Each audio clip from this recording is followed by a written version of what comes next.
Bonjour à tous et bienvenue dans cette nouvelle vidéo, cette fois-ci un peu spéciale parce que c'est la dernière de la série de toutes les séances pédagogiques de Pelote Basque que je vous partage aujourd'hui.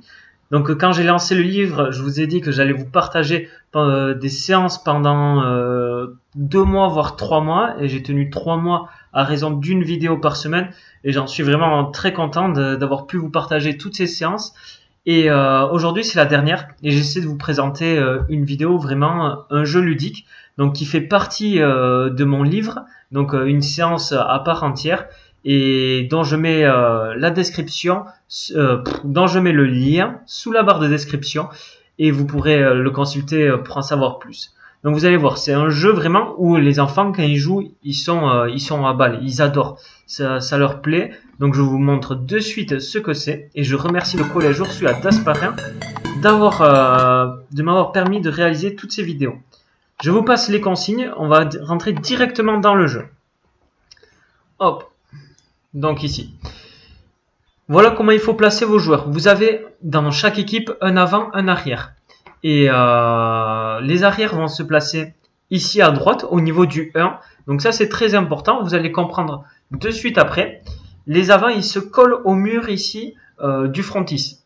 Donc les deux arrières ils vont faire un shifumi en 1, l'un contre l'autre. Celui qui gagne, il ramasse la pelote qui est entre les deux. Elle est au sol entre les deux. Il ramasse la pelote et l'envoie à son avant. Son avant, lui, dès qu'il a la pelote, paf, il bute.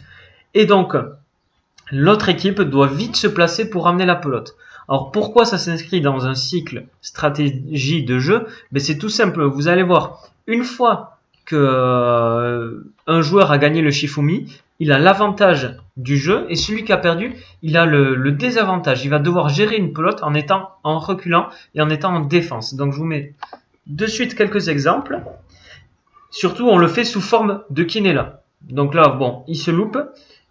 Et voilà ce qui me semblait. Ici, il fait le but faux. Donc le point est terminé. Donc en un point, ça peut aller très vite et ça va tourner. Je devais avoir peut-être 8 équipes dans le trinquet.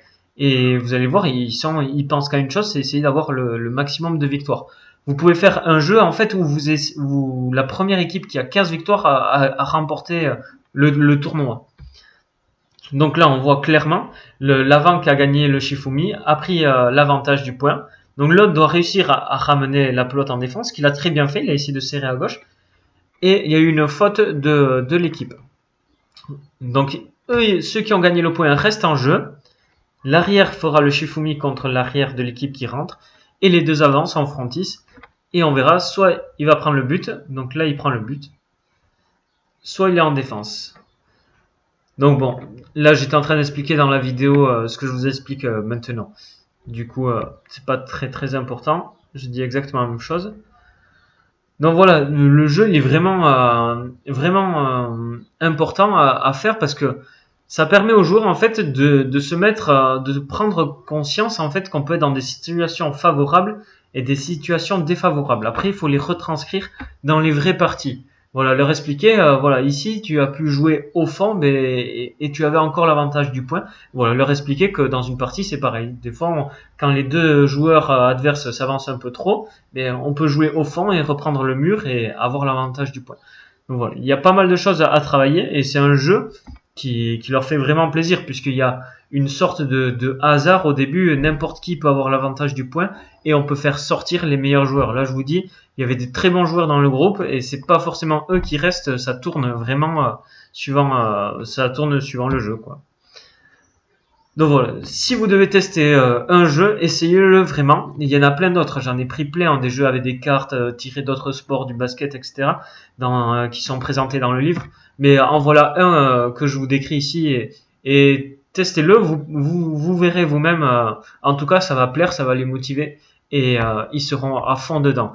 C'est une séance qui va varier aussi des entraînements habituels et voilà quelque chose en plus qui va leur donner envie de revenir à l'entraînement et pour savoir peut-être on va faire un autre jeu, que ce soit ça, le morpion, la pelote américaine, finir sur une bonne note où on s'amuse, où on relâche un petit peu la pression.